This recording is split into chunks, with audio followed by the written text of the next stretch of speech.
Votre mère ou votre grand-mère a-t-elle craqué pour un énième aimant miracle censé soulager ses douleurs aux genoux? Ou peut-être que vous-même, en feuilletant un catalogue, vous êtes dit « Et si ce bracelet brillant fonctionnait vraiment ?» Les aimants pour les articulations, on les trouve partout, en pharmacie, au téléachat, sur les marchés. Ils promettent de soulager l'arthrose, d'améliorer la circulation sanguine et de vous redonner le plaisir de bouger. Mais de quoi s'agit-il réellement?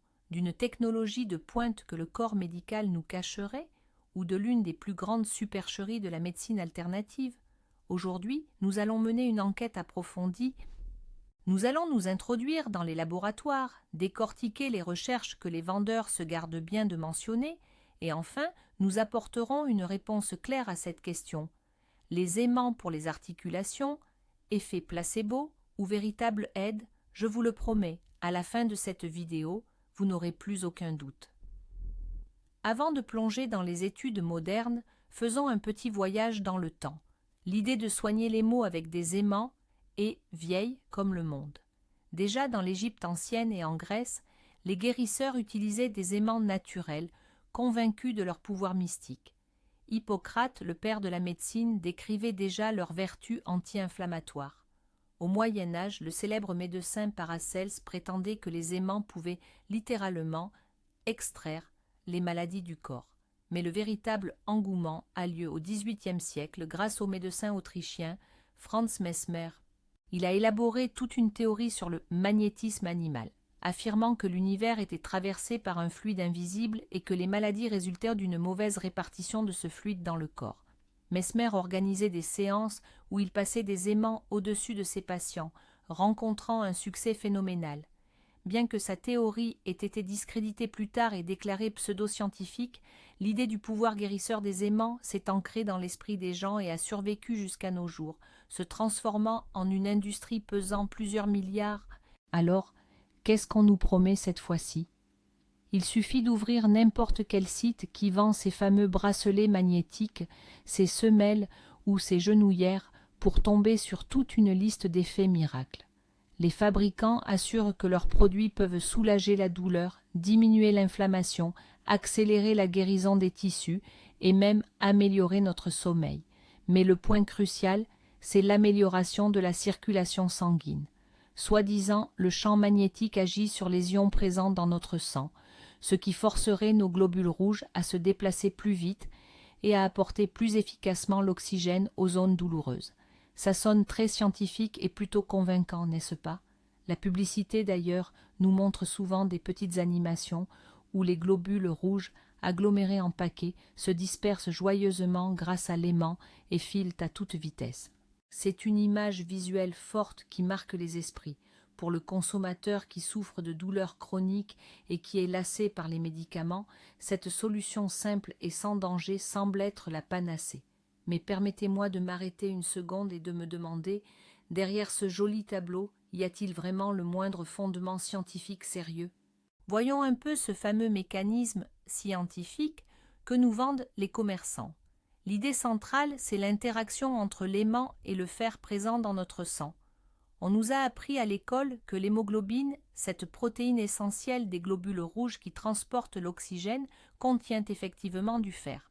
La logique des vendeurs est simpliste. S'il y a du fer, l'aimant doit agir dessus, l'attirer ou le repousser, et donc, par miracle, fluidifier la circulation sanguine.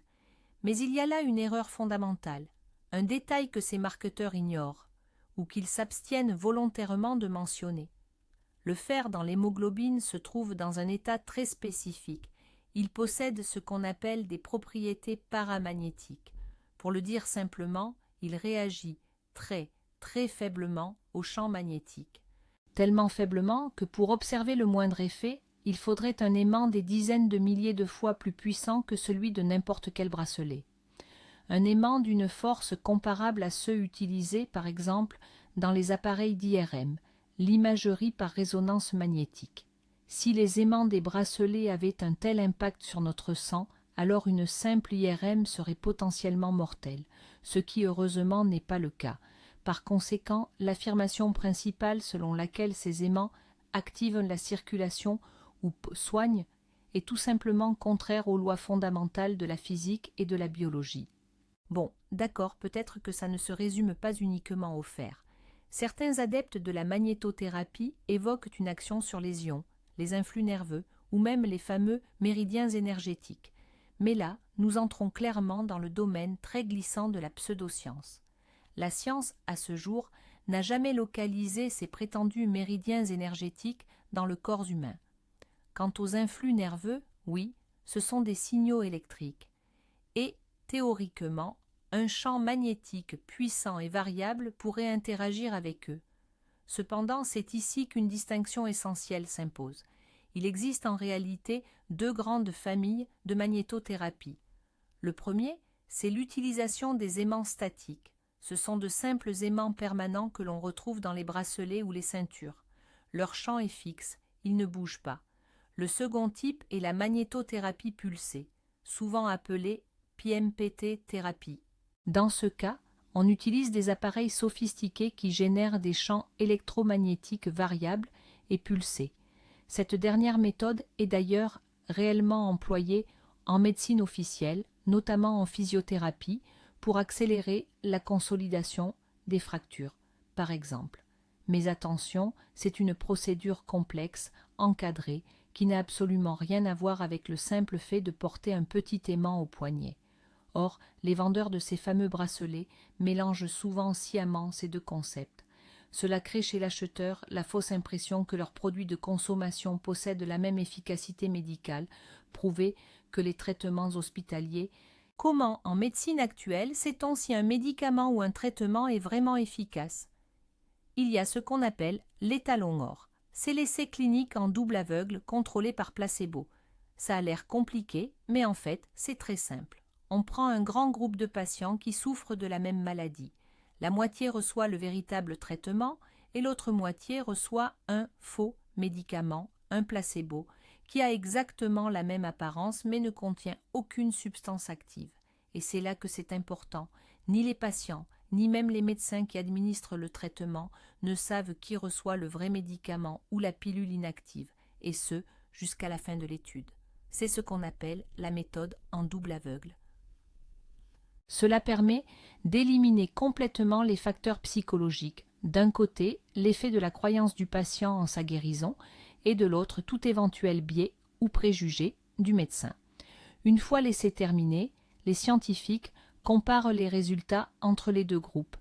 Si l'amélioration observée dans le groupe ayant reçu le vrai médicament est significativement supérieure à celle du groupe placebo, alors on peut affirmer que le produit fonctionne réellement.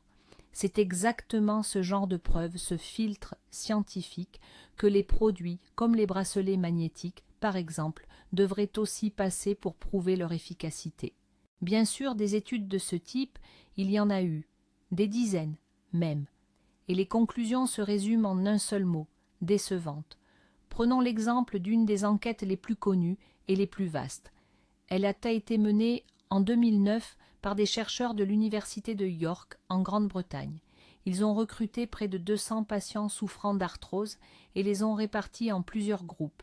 Un premier groupe portait de vrais bracelets magnétiques puissants. Le deuxième, des bracelets avec des aimants très faibles. Le troisième, des bracelets démagnétisés qui servaient de placebo. Et le quatrième groupe, lui, ne portait absolument aucun bracelet. L'étude a duré 12 semaines. Pendant cette période, les patients devaient régulièrement noter l'intensité de leur douleur sur une échelle spécifique. Et qu'a-t-on découvert au final? Sans pidum, les scientifiques n'ont trouvé aucune différence significative dans la réduction de la douleur entre le groupe portant les vrais aimants puissants et le groupe qui portait les placebos ou les faux. Oui, certains patients ont ressenti une amélioration dans tous les groupes, mais cette amélioration était la même partout. Ce résultat prouve qu'il n'y a pas d'effet thérapeutique spécifique lié uniquement au champ magnétique. Les adeptes de la magnétothérapie pourraient rétorquer, mais qu'en est-il des autres études qui, elles, ont démontré des résultats positifs? Et de tels travaux existent bel et bien. Par exemple, on cite souvent une étude réalisée en 2004 par l'École de médecine de la péninsule au Royaume-Uni. 194 patients souffrant d'arthrose de la hanche ou du genou y ont participé. Les résultats ont indiqué que dans le groupe qui portait des bracelets magnétiques, la douleur avait diminué en moyenne de 3 points sur l'échelle, contre seulement 1,5 point pour le groupe placebo. Cela pourrait sembler être la preuve irréfutable, mais le diable, comme toujours, se niche dans les détails. Premièrement, les auteurs de l'étude ont eux-mêmes noté dans leurs conclusions que l'effet observé, bien que statistiquement significatif, restait très faible et que son bénéfice clinique n'était pas clairement établi. Deuxièmement, ils ont émis l'hypothèse que ce résultat pourrait être une conséquence directe de l'effet placebo, car les patients étaient peut-être en mesure de deviner quel type de bracelet ils portaient, actif ou inactif. Des études plus récentes et plus rigoureuses, où le contrôle du placebo a été mieux géré, n'ont pas réussi à reproduire ces conclusions, ce qui jette un doute considérable sur leur validité. Lorsqu'on accumule une grande quantité de recherches sur un sujet, mais que les résultats sont contradictoires, les chercheurs optent pour ce qu'on appelle une méta-analyse. Ils regroupent toutes les études de qualité et analysent l'ensemble des données. C'est la meilleure façon d'obtenir une évaluation objective et vraiment pondérée. L'une des organisations les plus reconnues dans ce domaine, c'est la collaboration Cochrane. Leur synthèse représente le plus haut niveau de preuve dans la médecine factuelle. En 2013, puis avec des mises à jour régulières, ils ont publié une revue systématique de tous les essais contrôlés, randomisés, concernant l'utilisation des aimants statiques pour soulager l'ostéoarthrose. Leur verdict est tombé. Il a été sans appel et assez décevant pour les fabricants d'aimants. Et je cite leur conclusion. Les preuves disponibles ne confirment pas l'utilisation d'aimants statiques pour réduire la douleur liée à l'ostéoarthrose. Pour le dire plus simplement, cette analyse approfondie des meilleures données scientifiques a démontré que ces aimants ne font pas mieux qu'une simple babiole métallique, sans aucune propriété magnétique. C'est l'argument scientifique le plus solide et le plus catégorique contre leur efficacité. Mais attendez une minute, si les études disent que ces aimants ne fonctionnent pas, alors comment se fait-il que des millions de gens partout dans le monde jurent qu'ils vont mieux? Ma voisine, ma tante, mon ami, tous ces gens ne peuvent pas se tromper. Est-ce qu'ils sont en train de mentir? Non, bien sûr que non. Il est fort possible que leur douleur ait réellement diminué. Et la raison de cela, c'est l'un des phénomènes les plus étonnants et les plus mystérieux de la médecine, l'effet placebo. Beaucoup de gens pensent que le placebo, c'est juste dans la tête, que c'est une blague, une simple autosuggestion. Mais c'est une grosse erreur. L'effet placebo, c'est une réponse psychophysiologique, réelle et mesurable, de notre organisme face à l'attente d'un traitement. Quand on croit comprendre quelque chose d'efficace, notre cerveau se met à produire ses propres antidouleurs. On les appelle les endorphines. Ces substances, il faut le savoir, sont similaires à la morphine. Elles bloquent vraiment les signaux de la douleur et apportent un soulagement concret. Ce n'est pas de l'imagination, c'est la chimie de notre corps qui travaille pour nous. Donc, quand quelqu'un met à son poignet ce joli bracelet peut-être un peu cher dans lequel il a une foi totale, son cerveau peut lancer ce mécanisme et diminuer réellement sa sensation de douleur. C'est ça, la puissance de la croyance. L'effet placebo possède une puissance absolument fascinante, surtout lorsqu'on l'applique au domaine de la douleur. La douleur n'est pas qu'une simple sensation physique, elle inclut une composante émotionnelle extrêmement forte.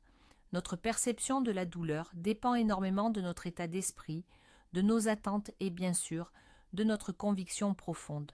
Des études menées par IRM fonctionnel ont d'ailleurs démontré que l'administration d'un placebo active, dans le cerveau, les mêmes zones de modulation de la douleur que les véritables antidouleurs. Ce qui est crucial, c'est le rituel en lui-même, l'achat d'un dispositif thérapeutique, le déballage soigné, le fait de le porter quotidiennement.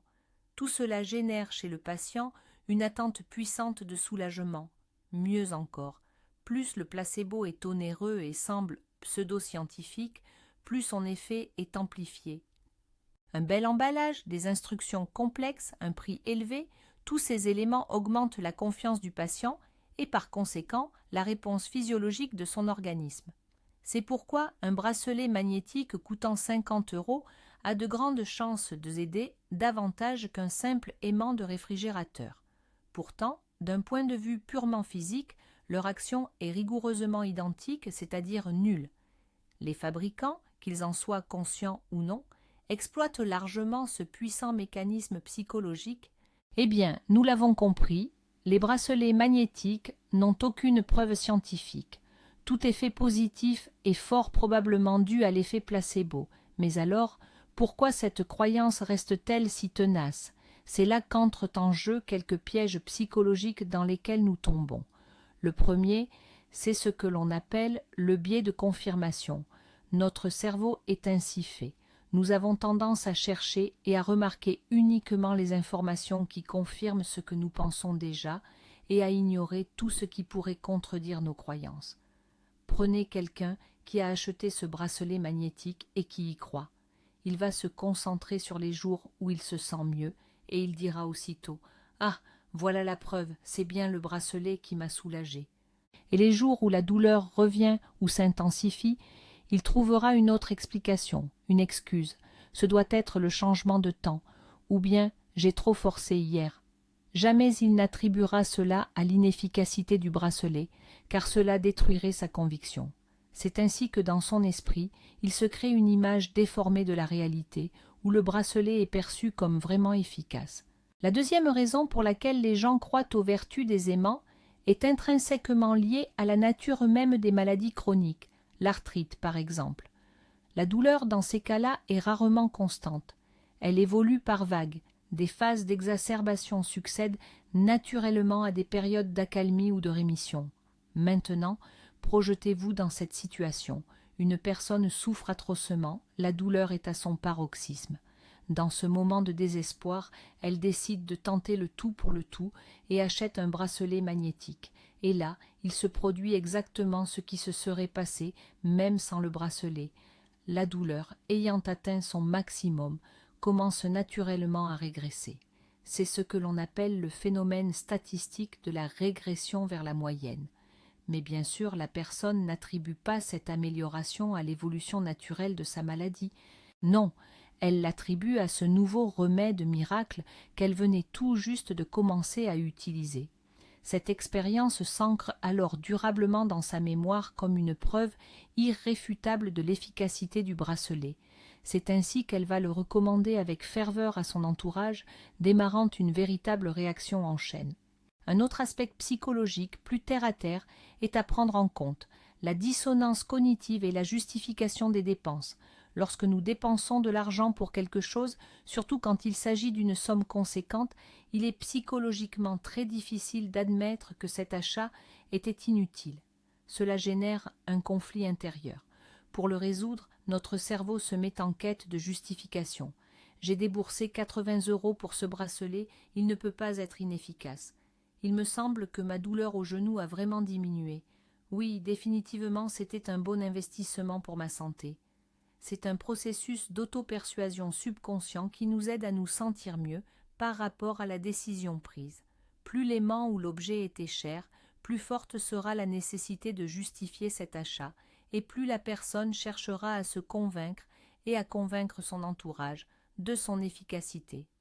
Pishtani. Ceci explique pourquoi ceux qui ont acheté les modèles les plus coûteux et les plus médiatisés en deviennent souvent les plus ardents défenseurs. Bon, admettons que les aimants soient inutiles, mais n'y a-t-il au moins aucun danger à les utiliser?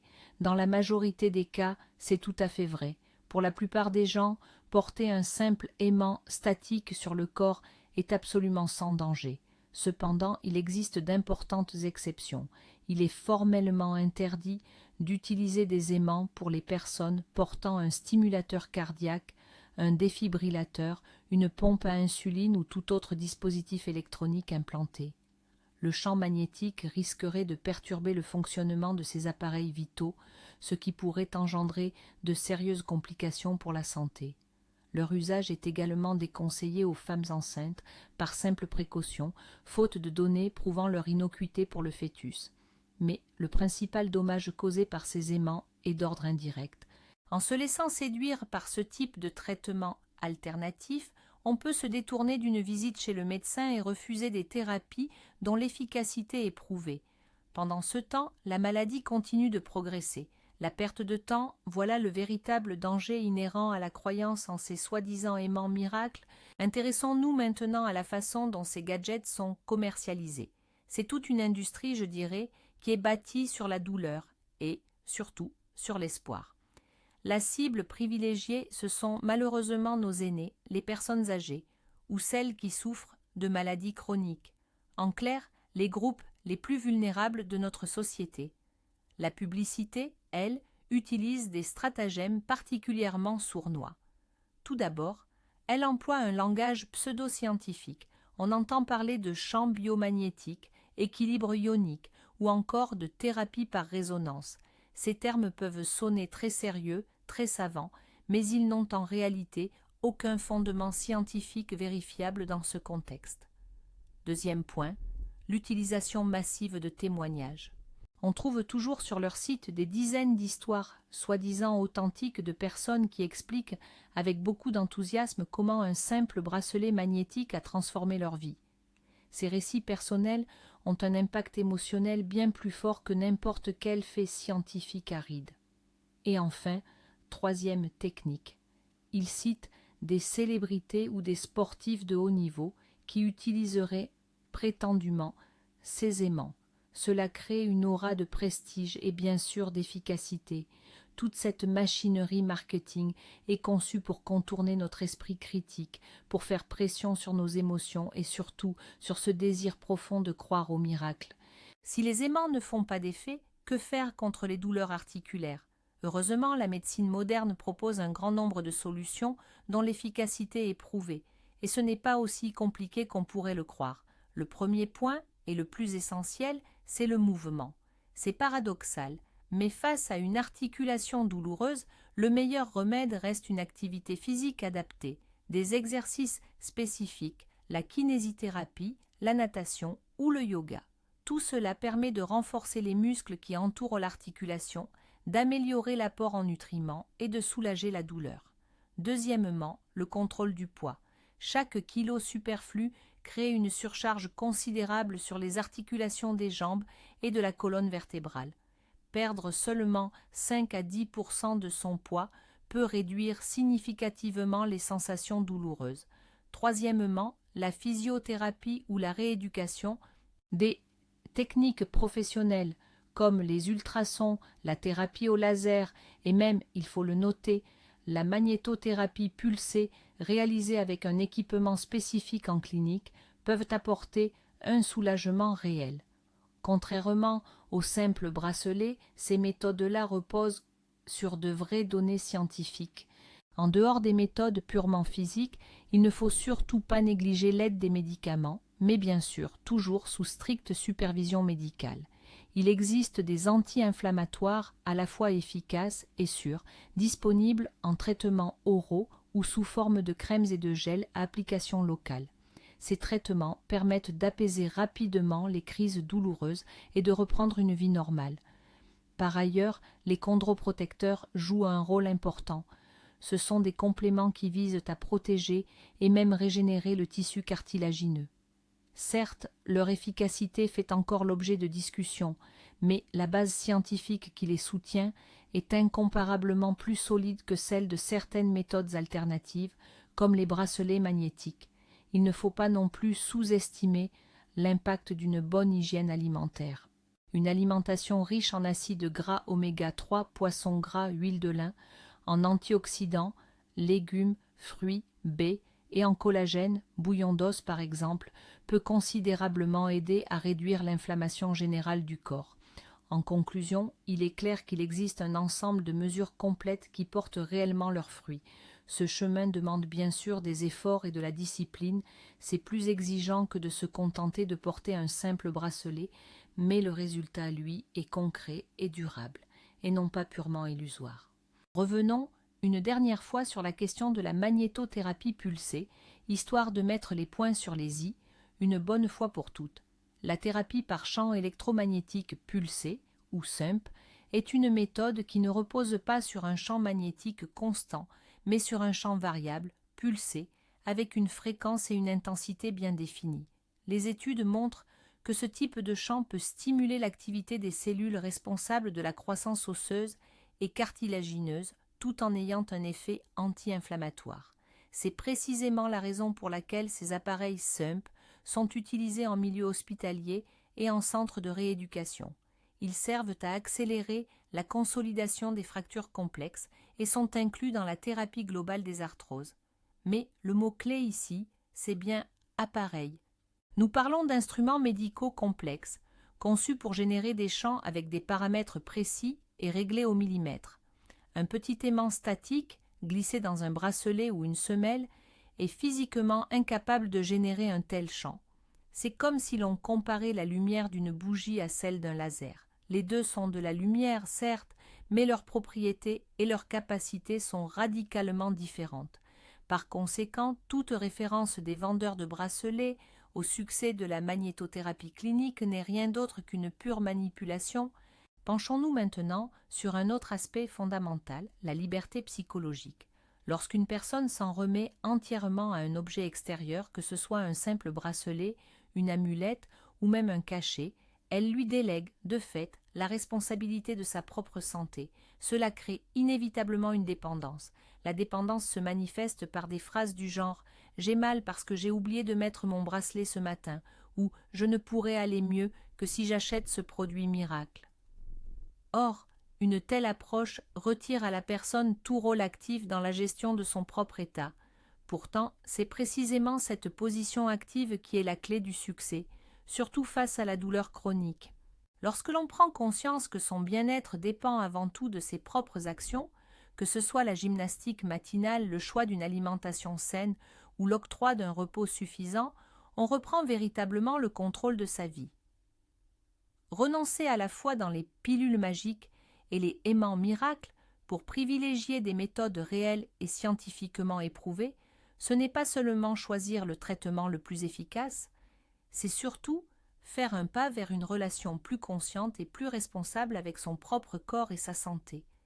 C'est, en définitive, se remettre la force et le contrôle entre les mains. Il est assez piquant de constater que même dans l'univers du sport de haut niveau, censé être régi par la science et la performance, le mythe des aimants persiste avec une vigueur étonnante. On a vu nombre de grands athlètes arborer ces fameux colliers et bracelets magnétiques. Le marketing, bien sûr, ne manque pas d'exploiter immédiatement cette visibilité comme une preuve irréfutable de leur efficacité. Pourtant, l'explication est simple. Le sport professionnel est avant tout un environnement de contraintes extrêmes et de stress colossal. Les athlètes, plus que quiconque, sont particulièrement enclins aux rituels et aux superstitions, que ce soit les chaussettes porte-bonheur ou un enchaînement d'actions bien définies avant l'épreuve, toutes ces habitudes servent à canaliser l'anxiété. Le bracelet magnétique se transforme ainsi en un véritable talisman. La conviction qu'il facilite la récupération ou qu'il prévient les blessures apporte une assurance psychologique, et cette confiance, elle, peut réellement impacter la performance. Nous sommes donc face, une fois de plus, au bon vieil effet placebo, simplement repackagé à la sauce sportive. À ce jour, aucune étude sérieuse n'a pu démontrer que le port de ces aimants améliore le moins du monde les performances sportives, qu'il s'agisse de la force, de l'endurance ou même de la vitesse de récupération. Tirons la conclusion définitive de notre investigation. Les aimants statiques vendus sous forme de bracelets, ceintures, semelles ou bijoux n'ont aucune efficacité clinique prouvée pour soulager les douleurs articulaires ou traiter toute autre affection. Leur mécanisme d'action supposé sur la circulation sanguine ne résiste pas à l'analyse critique, que ce soit du point de vue de la physique ou de la biologie. De nombreuses études scientifiques de qualité, notamment les revues Cochrane, qui font autorité en la matière, ont démontré que leur effet n'est pas supérieur à celui d'un placebo. Si des millions de personnes croient en leur pouvoir de guérison, cela s'explique par le puissant effet placebo, certains biais psychologiques, comme le biais de confirmation, et tout simplement par l'évolution naturelle des maladies chroniques. Bien qu'ils soient inoffensifs pour la plupart des gens, ils peuvent représenter un danger pour les personnes portant des implants électroniques. Et surtout, ils risquent de détourner les patients de traitements qui fonctionnent réellement, entraînant une perte de temps précieux. En clair, le bracelet magnétique n'est qu'un générateur d'effets placebo coûteux, mais particulièrement convaincant. Alors, qu'est-ce qu'on peut finalement retenir de tout ça? Cette histoire des aimants thérapeutiques, pour les articulations, c'est un cas d'école. C'est l'espoir démesuré, multiplié par un marketing très bien rodé et un manque de sens critique, qui nourrit une industrie de plusieurs milliards d'euros, laquelle ne vend en réalité que du vent. Mais là où il y a un véritable tour de passe-passe, c'est que ces aimants semblent tout de même fonctionner. Sauf que ce n'est pas le champ magnétique qui agit, mais bien votre propre foi dans la guérison. C'est l'étonnante capacité de notre cerveau à influencer positivement le corps. L'effet placebo est bien réel, mais vaut-il la peine de dépenser des fortunes pour acheter un morceau de métal totalement inutile? Vous pouvez activer ce mécanisme de guérison par des moyens bien plus honnêtes et utiles, par la méditation, en cultivant une attitude positive et surtout en ayant recours à des méthodes de soins dont l'efficacité a été rigoureusement prouvée par la science. Ne vous laissez pas avoir par de belles promesses. Prenez soin de vos articulations correctement. Faites confiance à la médecine factuelle, à votre médecin et à vos propres capacités plutôt qu'à ces gadgets pseudo-scientifiques. Je vous remercie sincèrement d'avoir suivi cette vidéo jusqu'à la fin. Si ces informations vous ont été utiles, n'hésitez pas à mettre un pouce bleu et à vous abonner à la chaîne pour ne pas manquer nos prochaines enquêtes. Et maintenant, une question pour vous. Vous ou vos proches, avez-vous déjà testé ces fameux bracelets magnétiques? Quel a été votre retour d'expérience? Partagez votre histoire dans les commentaires, discutons-en.